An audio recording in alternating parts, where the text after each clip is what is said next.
காலை வணக்கம். காலையில் பிரேக்ஃபாஸ்ட் பாருங்கள், சுட சுட இட்லி செஞ்சுருக்கேன். தொட்டுக்கிறதுக்கு இன்றைக்கி தேங்காய் சட்னி, பச்சை மிளகா பொட்டுக்கடலை வச்சு அரைச்ச தேங்காய் சட்னி. இது கொஞ்சம் தனி கருப்புளுந்து கஞ்சி.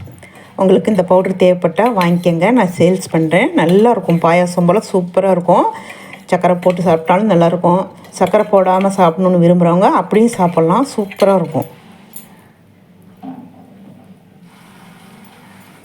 அருமையாக இருக்குது. இன்றைக்கி மதியம் லஞ்சுக்கு பாருங்கள், சுட சுட சோறு, கொஞ்சம் பழைய சாதம் இருக்குது, கத்திரிக்காய் முருங்கைக்காய் மாங்காய் போட்டு சாம்பார், கொஞ்சம் மாங்காய் ஊறுகாய்,